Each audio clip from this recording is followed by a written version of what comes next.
I believe that there's a great hunger in the world. And it's not just the hunger for food in certain countries, but it really is the deeper hunger. It's the hunger of what it feels like to be truly listened to. If there is a problem in the workplace, a problem in our homes, I truly believe it begins in being better listeners, in being truly present to the other person. So today, let's explore that. Let's explore how to become a better listener, because it has the potential to change your experience in the workplace and how people perceive you in the workplace, and also has the potential to change your friendships, your marriages, and your relationship with your children.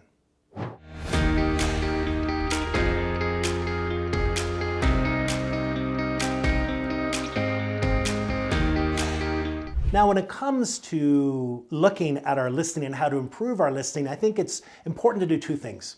And we're going to do this in the video today. First of all, I'm going to ask you to take a little inventory in some of the barriers that might be impacting how you listen. Because all of us have barriers that impede our listening skills. And then secondly, we're going to look into some great behaviors that you can embrace and start to practice that I promise you will make you better listeners. So let's cover listening barriers first. I want you to think, what are some barriers? What are some things that get in the way of you listening to the best of your extent? Just spend a second now, and what comes to mind? Let me answer by covering a few of them, and I'm sure some of you have already written them down.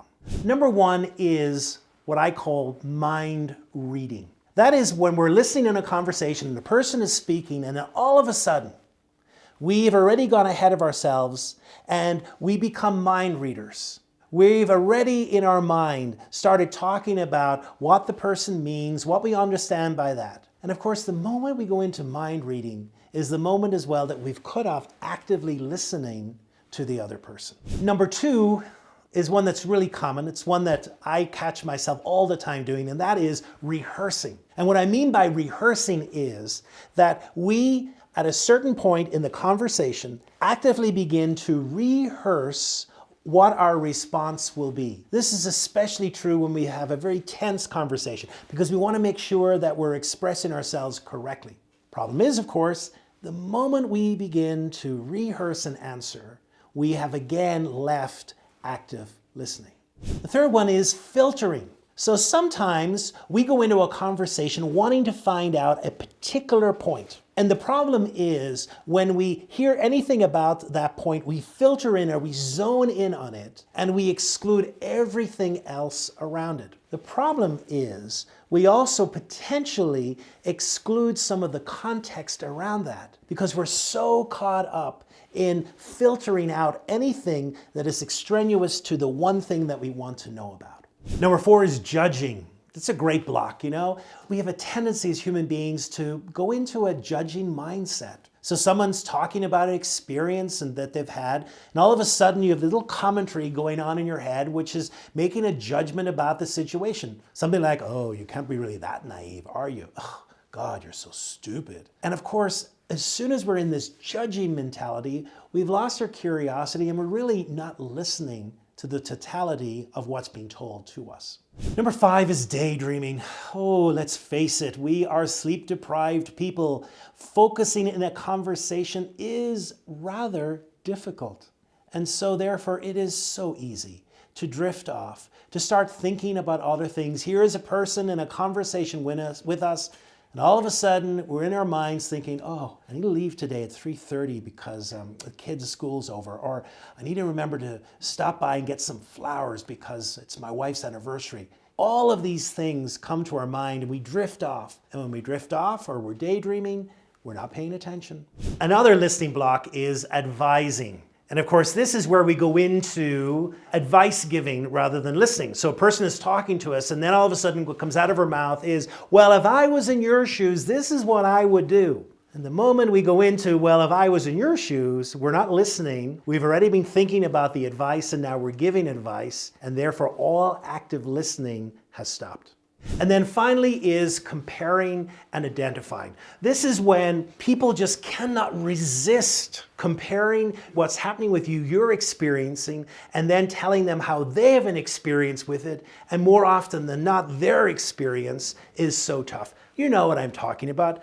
My uncle used to be great at this. So the weather today was really bad. Oh, you've no idea what the weather was like when I was doing that. Or else, I had to walk today. Oh, you've no idea what it was like when I had to do that. So in other words, they're not really listening. They're not really listening to the emotional experience that I'm having. What's happening is they're already comparing and identifying. So it's almost one-upping on your experience, and I'll take yours and I'll double up your experience.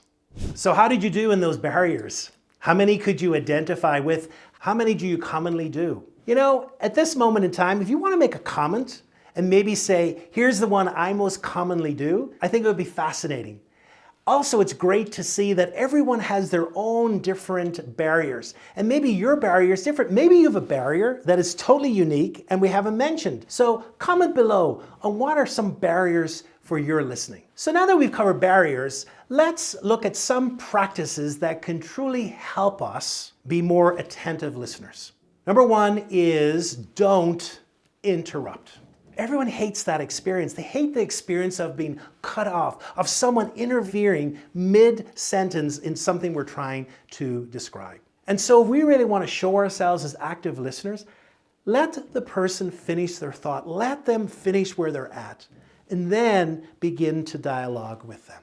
The second practice is emotional labeling. That is to be able to emotionally label the experiences that the person is surfacing with you. So a person has a conversation and you're able to say, you know what?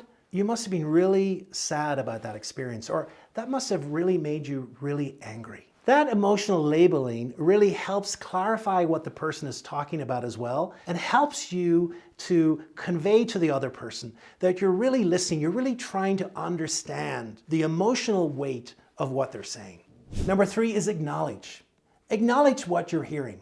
Sometimes I think we get caught up on the fact that if we acknowledge that in some way we're agreeing to what they're saying, and we may disagree with what they're saying, but that's really not what acknowledgement is about. Acknowledgement really is acknowledging the emotions that they're feeling.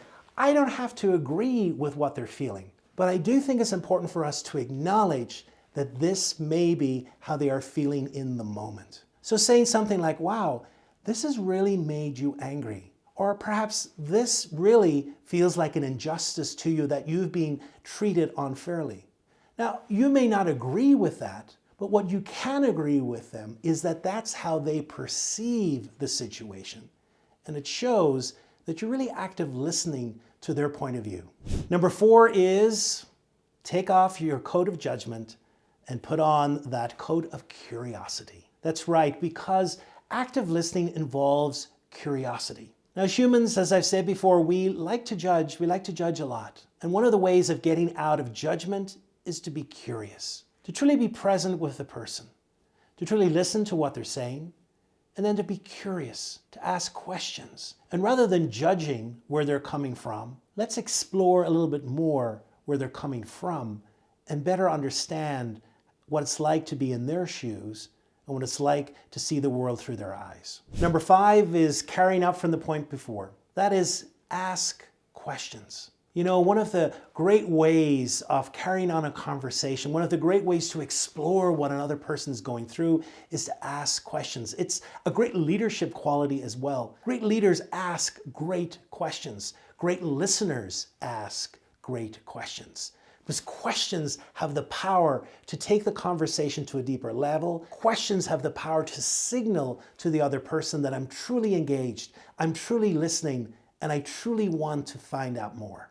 And finally, let your listening be matched with your nonverbals. People should know from reading your nonverbals that you are truly connected. And connection looks like eye contact. It looks like perhaps like moving in a little bit more, showing that you're engaged and interesting. Our nonverbals should also convey in our bodies that we are actively listening.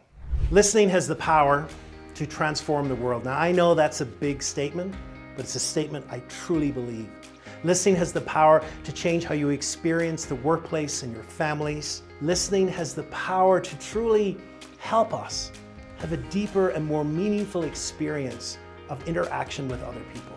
Today, I hope you have discovered some of your blocks and maybe picked up some ideas as well on how to improve your listening. And if you've really enjoyed this video, I invite you to subscribe to the channel. Every Wednesday, we come out with new information on topics such as this, leadership, emotional intelligence. And also, if you've enjoyed this video, I invite you to perhaps view the next video, which looks at how to pay attention and how to listen better during a conversation.